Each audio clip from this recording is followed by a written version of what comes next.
Begini ya, masalah ulumul Quran itu.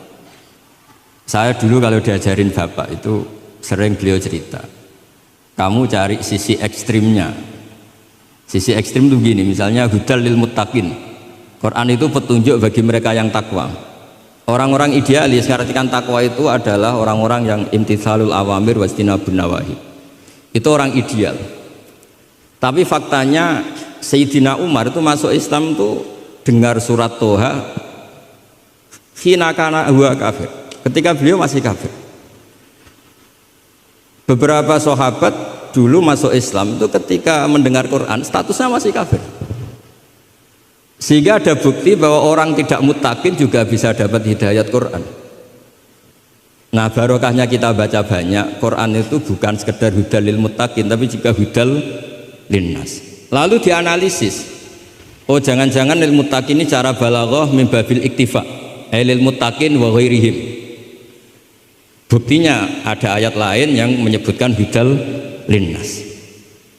Ini itu awal dari disiplin ilmu, sehingga memang tidak bisa kita mengartikan Quran tanpa baca tafsir yang banyak.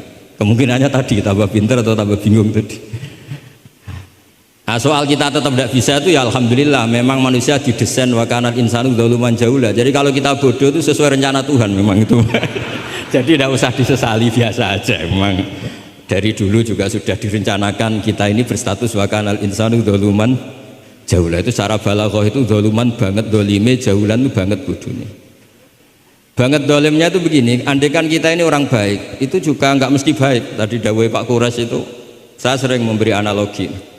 Saya ini kata orang banyak itu ketok. Kalau diundang di kampung musola penceng itu kalau datang kata orang-orang itu tawaduk, tapi kata kiai setempat itu mangan jatah kiai cilik Gus ini. Jadi yang satu bilang tawaduk Gus, darah yang satu bilang cek mentalan Gus jatahku mbok jupuk gitu. Sehingga saya sering cerita ada acara manakiban, biasanya kalau kiainya itu tuh Pak Said dapat ayam paling besar kalau kiainya, kalau yang lainnya itu ya suwiran itu. Barokahnya saya tidak datang, yang dipakai itu kiai-kiai yang kira-kira mabadik fikih. Saya ini kan dianggap kiai kolyubi. Itu maturnunya sama saya itu maturun Gus jiran gak teko. Aduh aku untuk suwiran gitu. Karena sekali saya yang datang itu ya kira-kira bintangnya saya. Jadi kadang-kadang antara tawaduk dan ngambil jatah itu gak jelas ya. Nah ini pentingnya ngaji ijtihad, makanya di sahabat kitab muwafaqat. Ijtihad itu satu logika yang nggak konsisten. Sebab itu Rasulullah SAW itu kalau ngendikan apa saja, itu ya juga dianalisis oleh sahabat. Misalnya begini, ya ummul qauma aqra'uhum li kitabillah. Tentu imam itu yang terbaik. Tapi di beberapa kejadian, akabirus sahabah itu pernah makmum sama Salim Maula Hudzaifah. Itu orang yang kelas nasabnya, marganya itu jauh di bawah Abu Bakar Umar. Tapi beliau makmum sama Salim Maula Hudzaifah. Bahkan beberapa riwayat yang Nabi ngendikan cara shorihan itu sama sahabat masih dinego. Karena ada ranah ijtihad. Misalnya Nabi ngendikan la tusalliyanna asra ila fi bani Quraidah. Ternyata mendekati Bani Quraidah kadati syamsu antahruba, matahari hampir terbenam. Sebagian sahabat berpikir kita harus sholat di sini karena matahari mau terbenam. Sebagian yang lain enggak, Nabi bilang jangan asar kecuali di Bani Quraidah. Separuh sholat asar, separuh enggak. Falam yu'annif ahadan minhum, Nabi enggak menyalahkan salah satu karena ini masalah apa? Ijtihad. Jadi ini matur juga Gus Samit, saya tadi dari rumah bilang sama keluarga, saya datang tapi mau pamit, ini saya sudah mau jadi resi, mau uzlah. Karena ya itu tadi, kalau saya ngisi terus itu apa tawadhu, apa nutup jatahnya orang lain itu juga gak jelas, nanti hisabnya itu apa ya gak jelas. Bapak itu sering ngajari gitu, Pak itu kiai sepuh jadi imam masjid istiqomah sekali sampai tua. Itu istiqomah apa mau digenti kan? Itu istiqomah atau gak mau regenerasi. Jadi orang itu biar mikir. Saya beri contoh sekian pentingnya ijtihad. Karena Rasulullah SAW idan sorofa min sholatihi akbala aliyah nabi wajih. Sehingga banyak orang, banyak imam kalau habis sholat itu langsung menghadap ke makmumin. Kalau di Indonesia menghadap ke timur. Tapi di beberapa tabwibnya Imam Bukhari atau Tarjamatul Bukhari, beliau menyebut Itu lil mauidhah. Buktinya setelah itu Nabi ngendikan ara'aitakum lailatakum hadhi. Kamu mimpi apa? Coba terangkan ke saya. Sehingga terus ada yang mempraktekkan boleh menghadap ke makmumin kalau li ta'lim atau lil mauidhah. Tapi banyak juga ulama yang menganalisis itu bentuk maklumat anna sholata inqadat, bahwa sholat itu selesai. Takutnya Nabi kalau tetap menghadap ke barat sesuai bentuk duduk tawarruk atau tahiyat akhir, atau itu nanti dikira Nabi fi sholat, sehingga orang yang datang kemudian Allahu Akbar makmum sama Nabi itu bahaya betul dalam bab sholat, karena robtus sholat biman laisa fi sholatin, berarti makmum tadi menggantungkan sholatnya dengan orang yang sudah tidak sholat, sehingga dibutuhkan sikap memaklumatkan kalau sholat itu inqadat. Dengan cara apa? Boleh menghadap ke timur, boleh menghadap ke utara kalau dalam konteks Indonesia. Kalau kata Imam Syafi'i, ja'alul makmumin janibal yamin, berarti orangnya menghadap ke utara kalau. Nah, analisis seperti ini penting karena Nabi memang nggak konsisten. Kadang aqbala alaihi nabi wajih, kadang istaghfara salasan suman sorofa, kadang apa. Sehingga barokahnya ilmu itu akan luar biasa. Tadi juga disebutkan menyangkut bid'ah. Kalau sampai belajar ulumul hadis, Sayyid Muhammad menulis dalam kitab Abwabul Farad, kalau bid'ah itu artinya yang nggak pernah diajarkan Nabi, itu berapa kejadian zaman Rasulullah yang Nabi membenarkan sesuatu yang Nabi sendiri itu tidak tahu. Masyhur itu ada sahabat ketika i'tidal bilang Rabbana lakal hamdu hamdan katsiran thayyiban mubarakan fih. Kita tahu ajaran Nabi adalah Rabbana lakal hamdu mil samawati atau mil as-samawati wal ardh. Sehingga setelah sholat Nabi tanya, ayyukumul qail, siapa tadi yang melafadzkan itu? Semua sahabat itu diam, karena takutnya Nabi menyalahkan. Ternyata Nabi ngendikan, tadi siapa yang melafadzkan itu? Fa inni ra'aitu isna asyara malakan yabtadiruna ayyuhum yaktubu awal. Anggap ini kontes kecerdasan, makanya beliau itu cerdas banget. Ben sawangane ana kiye Jawa cerdas, ibu cerdas. Ajane kula niku nggih sungkan. Enggak, saya tadi melihat 12 malaikat, wa fi riwayatin salasina malakan, itu ada beberapa riwayat yang mereka itu berebut menulis siapa yang menulis pertama, saking indahnya kalimat itu. Terus ada orang bilang ha ana ya Rasulullah, tadi saya. Itu min ghairi sabqit ta'lim, tapi tidak mengajarkan itu dulu. Terus Sayyid Muhammad melihat lagi peristiwa Bilal. Ya Bilal, kamu itu punya ngalaman apa sih sampai saya mendengar dafana alaika fil jannah. Saya melihat Qur'ana alaika fil jannah. Ketukan sandal kamu di surga. Bilal cerita, saya tidak pernah wudhu gini-gini kecuali saya sholat dengan wudhu itu. Dan banyak lagi amal-amal sahabat yang min ghairi sabqit ta'lim kemudian di-ACC oleh Nabi. Andai kan bid'ah itu yang belum diajarkan Nabi, tentu semua itu salah. Kowe sing marai sapa, ora tak warai kok kreasi dhewe. Fa antal musyarri'. Ndak, Nabi ternyata mengiyakan. Yang ketiga yaitu peristiwa kulhu. Ada imam di Masjid Kuba, kila fi syariatin Nabi arsala syariatan itu selalu kalau imam itu baca kulhu sampai makmumnya itu jenuh karena main kulhu terus. Singkat cerita si imam ini dilaporkan, ya Rasulullah, imam yang kau tugaskan ke kita ini main kulhu terus. Itu gimana ya Rasulullah? Tapi Nabi karena bijak panggil orang itu, dipanggil. Kenapa kamu sering baca kulhu? Li anna suratal ikhlas sifatur rahman fa ana uhibbuha. Itu surat yang benar-benar hanya nerangkan Allah sehingga saya suka. Kalau surat lainnya itu kan surat proposal. Misalnya Anda bilang uji budak watadai terus dongo. Banyak sifatnya Allah yang kamu suka itu karena terkait Anda. Kalau ini enggak ada yang terkait kita, murni tentang Allah. Sehingga saya suka. Makanya disebut suratul ikhlas. Kalau Anda baca Ar-Rahman mesti terus hanya irhamna. Anda baca Ghafur terus ighfir lana. Jadi kepentingan Anda langsung diungkapkan. Apalagi yang Al-Mujib. Wah, langsung kemana-mana hajatnya disampaikan semua. Kamu yang punya utang, Allah yang kamu libatkan gitu. Ya kan? Kamu yang ingin wayah, Allah kamu libatkan. Ya Allah, masih disuruh gak konangan, itu kan nggak ikut Allah, nggak ikut utang, kamu libatkan suruh nyaur gitu kan. Tapi kalau surat ikhlas tidak ada itu semua. Tidak ada mujib, tidak ada rahman, tidak ada, pokoknya tentang Allah saja. Maka saya suka. Sehingga disebut surat ikhlas, karena orang baca surat ikhlas itu pasti ikhlas karena ada terkait tentang kita. Tapi apa kata Nabi? Barusan Jibril datang memberitahu Allah itu suka kamu. Akhbirhu annallaha yuhibbu. Orang itu senangnya bukan main. Nah barokahnya ngaji seperti ini, kalau Anda melihat imam main kulhu saja, orang alim alama itu pasti baca hadis tadi. Tapi Imam Ahmad tuh gak suka ada orang sering baca kulhu. Ini cerita ijtihad, gak suka. Beliau dikasih tahu ini kampung ini sering baca Yasin, kampung ini sering baca kulhu. Marah besar Imam Ahmad. Ayuh jarul Quran, ayuh jaru ghairu suratil Ikhlas, ayuh jaru ghairu surati Yasin. Memangnya Quran hanya kulhu. Kamu ridho kalau Quran lainnya gak dibaca? Kamu ridho kalau surat lainnya gak populer, yang populer Yasin terus? Lam yakun se'unnal Quran mahjura, nggak boleh Quran jadi mahjur, harus dibaca semua. Ya tapi kan kaidah kita ada saja ulama yang mengatakan malaidroku kullu, laidroku kullu, kalau tidak bisa semua ya kullu. Nah, ya istilah-istilah ini yang bikin kita ini ya seneng, ya kadang mangkel gitu, karena ya mangkelnya itu kok mereka yang ulama tidak kita itu, ya kadang-kadang mangkel itu. Ya mangkel seneng gitu. Saya itu pengagum kitab usul karena mbah saya itu al-usul. Yang saya seneng ya tadi logika yang dibangun. Tapi saya pastikan al-usuli ini diantara kaidah terakhirnya itu at-takmil idza ada lil asli bil ibtal lam yu'tabar. Jadi at-takmil idza ada lil asli bil ibtal lam yu'tabar. Sehingga kiai-kiai Jawa itu kalau misalnya negur orang sepuh, saya sering diceritani kiai-kiai kampung itu ada orang sujud tuh gini, Beb.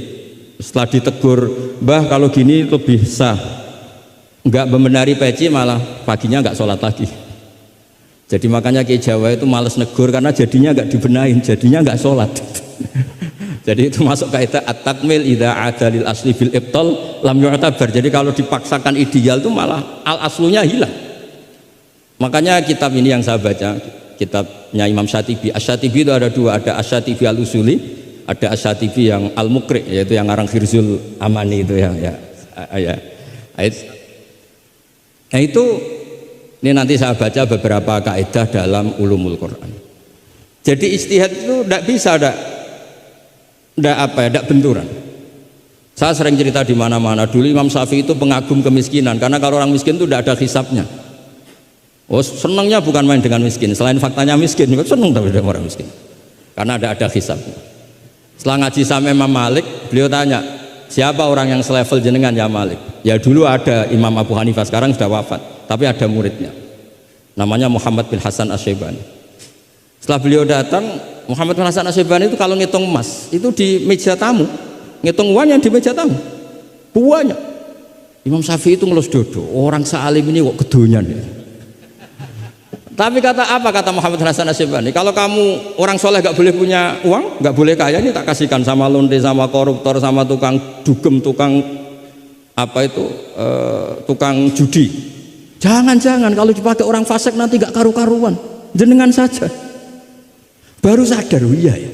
Kalau yang orang soleh kere semua, yang fasik kaya, berarti ada syauqatu dzalim ala soleh. Ada syauqatu dzalim. Kayak apa bahayanya? Ada saltonatul fasik ala soleh. Semenjak itu Imam Syafi'i itu tuh sampai fatwa berlebihan. Orang Islam yang bisa kaya kok miskin haram. Kuat beli Alphard kok beli carry tua haram, terus berlebihan. Kalau Gus Ilmi kuat jabat kok enggak haram. Pokoknya terus ekstrim. Sampai al-Islam ya wala yulale. Terus kata kiai-kiai Jawa yang alhamdulillah banyak yang miskin juga, komentarnya lucu, wes ngerti Mbah, cuma ora kelar. Artinya punya selera kaya itu kita sudah punya, jangan haramkan, semuanya tahu kok, cuma nggak mampu, jadi udah salah no. Tapi barokahnya itu Imam Syafi'i menjadi tahu bahwa bukan sekedar ahyini miskinan wa amitni miskinan, tapi Nabi juga pernah ngendikan nikmal malu soleh lil maris soleh. Bahkan Imam Syarani ngendikan, kamu murid-murid saya harus jadi orang kaya. Kenapa Imam Syarani? Bukankah kita disuruh zuhud? Nanti kamu kebingungan baca ayat ini, terus beliau baca anfiku gitu. Artinya kalau kamu miskin pas baca anfiku mimma razaqnakum kamu bingung karena kamu nasibnya yunfakun.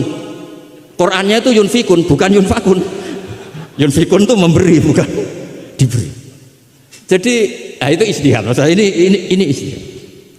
Jadi ijtihad itu sesuatu yang harus kita buka. Ya seperti inilah. Saya tidak tahu ini Gus Hamid ngundang saya ini apa ganjaran apa enggak. Kalau melihat seneng orang alim, silaturahim ya ganjaran.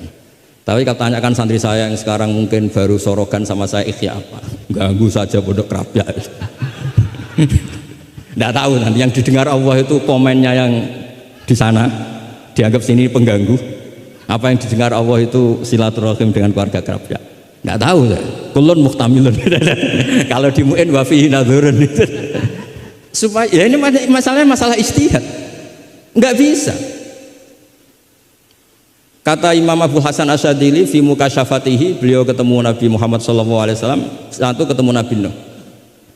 Kata Nabi Muhammad gojolek Nabi Nuh, andaikan kamu tahu anna fi aslabil kuffar man saya'budu wa la yusyriku bihi syai'an, kamu tidak akan mendoakan mereka la tadzar alal ardi minal kafirina dayar. Nabi ketika dihujat kayak gitu di Abdul Yalil di Taif, itu kan sampai Malaikatul Jibal bilang, kalau kamu mau Muhammad, kalau kamu mau ya Rasulullah, mereka akan saya habiskan. Apa kata Nabi?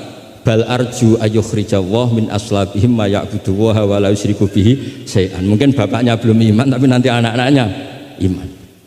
Kita tahu kan Abu Lahab punya anak Darro, Abu Jahal punya anak Ikrimah, Walid yang kayak gitu getol Nabi punya anak Khalid.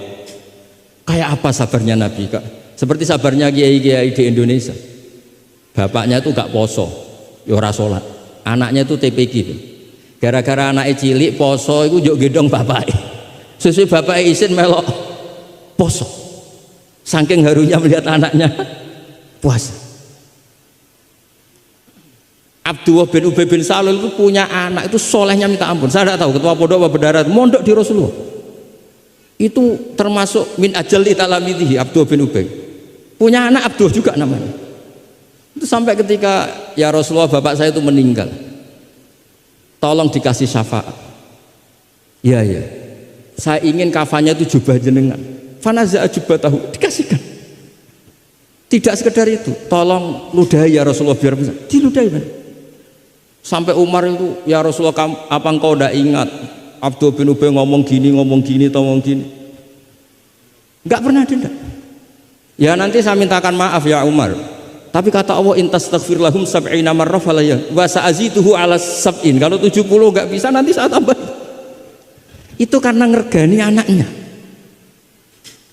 Kata banyak ulama mengatakan aslama bi ra'fati Rasulillah wa bi ahwali Rasulillah itu alfun min ahli baiti kaum. Jadi gara-gara sikapnya Nabi yang simpatik, orang kampung yang gengnya Abdul bin Ubay itu menjadi Islam semua. Wong kok apike gitu, orang kok sebaik itu Rasul. Haru. Artinya gini, ada bukti bahwa anaknya orang nggak karu-karuan itu ya bisa mondok. Bapaknya tidak bisa baca Quran, anaknya hafid, pasti wisuda itu nangis. Nangisnya karena saya itu baca Quran aja tidak bisa kok anak saya hafid. Nah, roja ini loh yang menjadikan kita semangat tetap nggak frustasi nyai di Indonesia, karena Nabi ketika melihat kafir harbi saja Nabi tetap menghentikan bal arju, saya berharap ayyukhrijawah min aslabihim ma ya'budu wa la yusyriku bihi syai'an.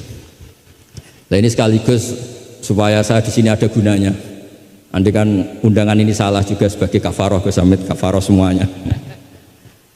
Saya baca muwafaqat karena saya pernah virtual sama beliau nerangkan usul fikih.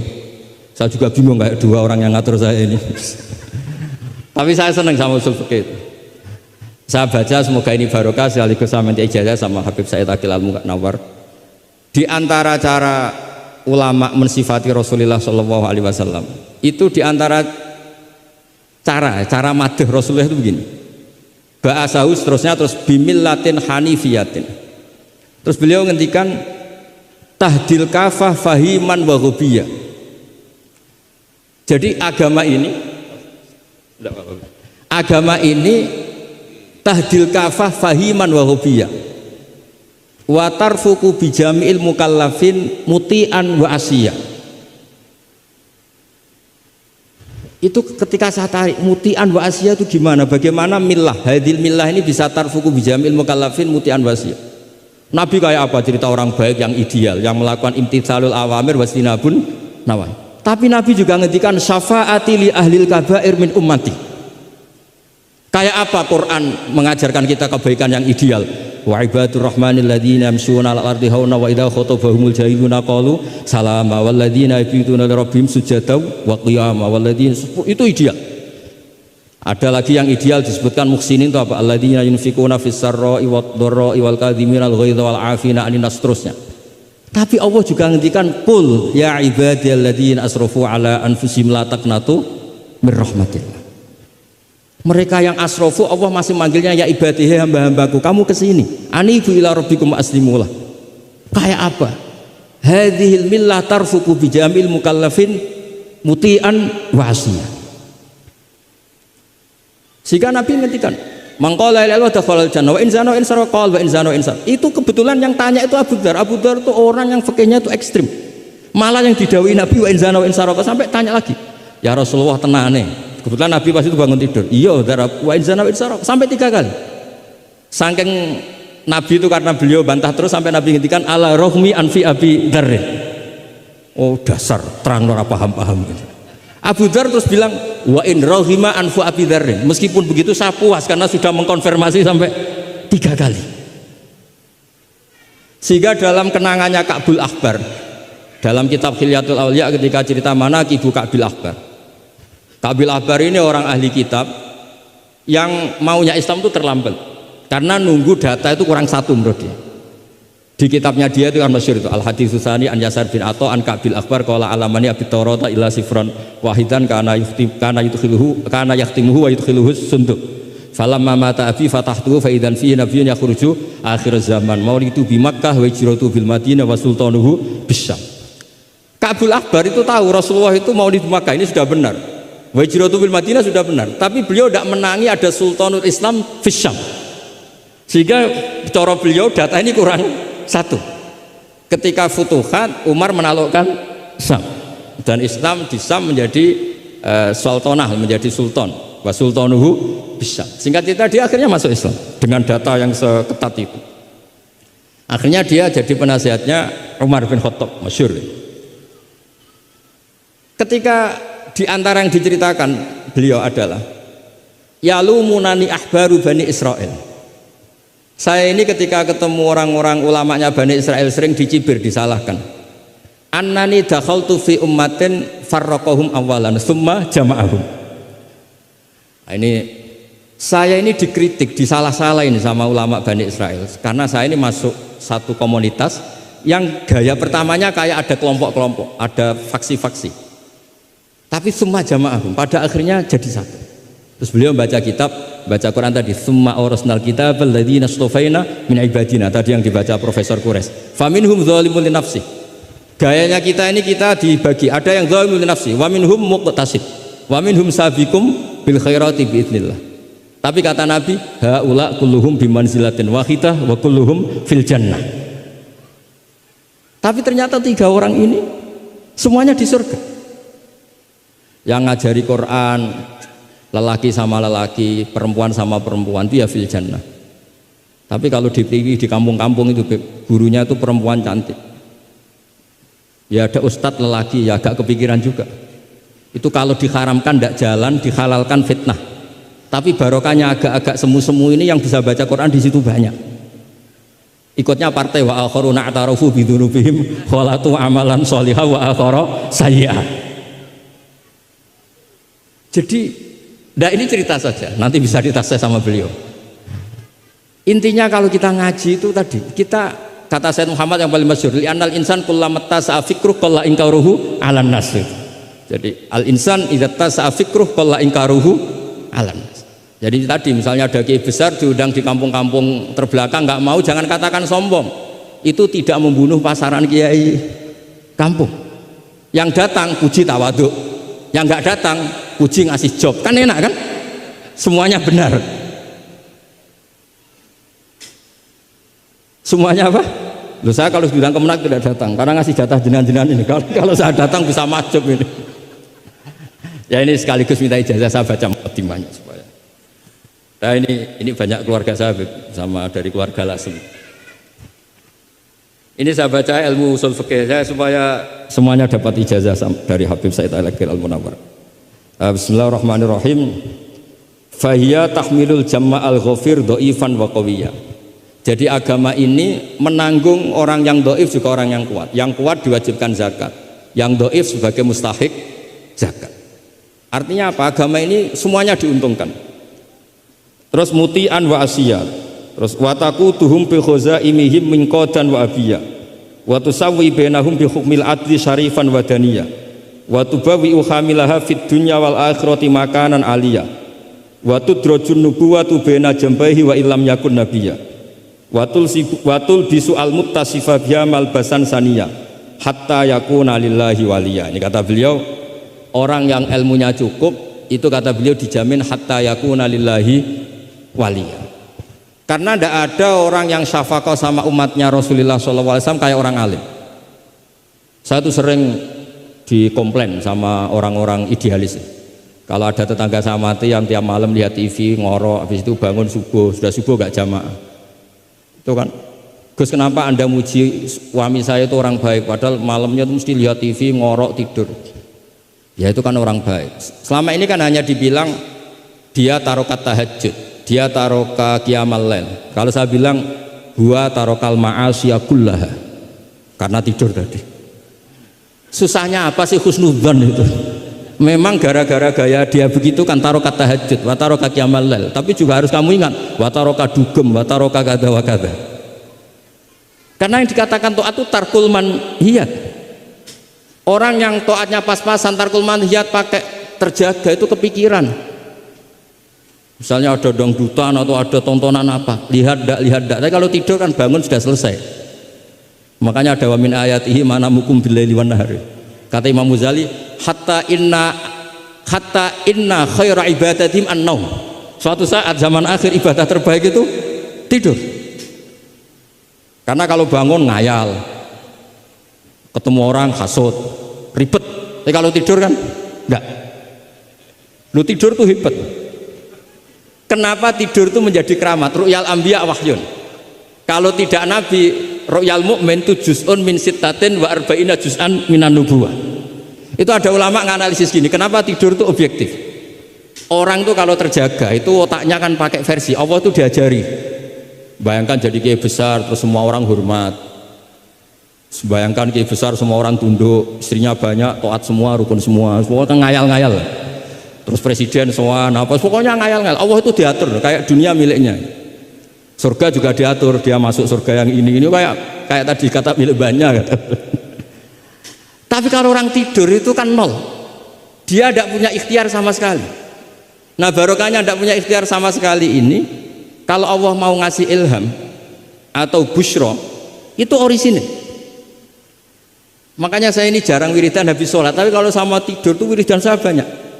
Ini bukan pamer, bukan. Saya sampai apal doa mau tidur. Allahumma rabbas samawati sab'i wa rabbal arsyil azim rabbuna wa rabbu kulli syai'in khaliqul habbi wa nazzala tawratu injiru. Semua panjang. Allahumma amantu bika wa da'tu jamila amal jawami. Gara-gara baca ilmu tadi. Orang habis sholat wiridan, habis itu jalan-jalan, ketemu orang cantik terus nyesel di rumah ndak kayak itu apa, pokoknya masih banyak masalah. Tapi kalau orang mau tidur, wah ini kalau keterusan bangun-bangun ketemu mungkar nakir. Kalau takut mati, tahu-tahu dibaca orang, kita tidak bisa ikhtiar. Apapun itu riskannya masya Allah namanya tidur. Tapi kita berani karena tawakal sama Allah. Nah itu kalau kamu bisa mengenalkan itu tidur kamu dengan kualitas juz'un min sittatin wa arba'ina juz'an minan nubuwah. Saya itu pernah tidur, ini cerita gue sampai, tidak sering tapi pernah. Belajar kitab sak nomornya itu tak lihat, itu persis. Dia hanya ingin meraktekkan itu. Ya karena tadi, kalau betul ru'yal mu'min itu juz'un min sittatin wa arba'ina juz'an minan nubuwah. Makanya ada anni arafil manami anni atbahu. Makanya ketika Said Muhammad cerita, kalau ada kritikus tentang kitab Madaih, karena kadang pakai cerita ru'yal kafir, itu kata Said Muhammad, di era sebelum Rasulullah SAW itu semua ru'ya itu orisinil. Ketika Fir'aun mimpi bahwa ada an-naron akhraqat baitahu, terus ditakwil anna waladan min auladi bani Israel ahlaka mulkahu. Akhirnya nyata apa enggak? Nyata kan? Padahal itu ru'yal kafir. Fir'aun mimpi ada nar sing akhraqat baitahu, terus ditakwil ada waladan min bani Israel ahlaka napa mulka, nyata padahal itu ru'yal kafir. Zaman Azizu Misro mimpi ini aros apa bakorotin siman, itu juga nyata padahal ru'yal kafir. Sehingga di Dalailun Nubuwah Imam Bukhari sendiri memasukkan komentarnya Heraklius. Di kitab-kitab Madaih juga memasukkan komentarnya Nasturo, Bukhairo memasukkan. Nah, lagi-lagi ini pentingnya ngaji. Tapi kalau Anda tidak ngaji, wah ini omongannya orang kafir, mas layu tamatu qaulu gini-gini. Lagi-lagi ini barokahnya ngaji. Jadi barokahnya ngaji kita tahu mana duduk perkaranya, mana yang harus musaddaq, mana yang harus mukadzab. Jika kita ngaji disebut al-jarh wa ta'dil. Nah, saya mohon semohon-mohonnya lah bahwa Quran ini kita bawa dengan semua perangkat ilmu. Terakhir saya cerita ilmu balaghah. Ilmu balaghah juga penting. Misalnya secara lahir orang kafir itu misalnya tidak sumun, tidak bukmun. Tapi barokahnya la yasmaul haqqa disebut bukmun misalnya. La yatakallamu bil haqq, la yasma'u. Akan itu kan ada sumum, bukmun, umyun. Sumun berarti apa? La yasmaul haq, bukmun la yatakallamu bil haq, umyun berarti la yubsirul haq. Sehingga nanti kalau ada ayat wa ja'ala minhumul qiradata wal khanazira abadat tauhid, andekan tidak ada fakta ada kaum tertentu yang dijadikan khonazir, kita masih bisa pakai tasbih. Tasbih balik adalah yang ada tuh tasbih dibuang. Kalau orang dermawan level 6 mungkin orang bilang masih zaidun kal bahr. Tapi kalau levelnya 9-10 orang akan bilang zaidun bahrun. Kalau ganteng masih pas-pasan zaidun kal badri. Tapi kalau sudah kayak Rasulullah anta samsun anta badru. Nah, pentingnya ilmu itu adalah ketika ada ayat yang dohirnya misalnya ada tadi wa ja'ala minhumul qiradata wal khanazira abadat tauhid. Ternyata misalnya kalau itu fakta ya sudah selesai kan, berarti itu hakikat. Tapi itu misalnya tidak fakta, kita masih bisa mentakwil dengan qulubuhum atau apalah mentalnya mislul khonazir mislal qirad. Tapi kalau kita tidak ngaji balaghah, semua lafaz kita anggap apa? Tekstualis dan kita anggap hakikat, berarti terus nganggap pernah ada periode yang orang itu dijadikan seperti itu. Nah, lagi-lagi yang nyafaat itu semua adalah ilmu. Ya, jadi ini sekaligus mohon ini ijazah kitab muwafaqat supaya semuanya dapat dan dapat berkah dari Rasulullah sallallahu alaihi wasallam. Assalamualaikum warahmatullahi wabarakatuh.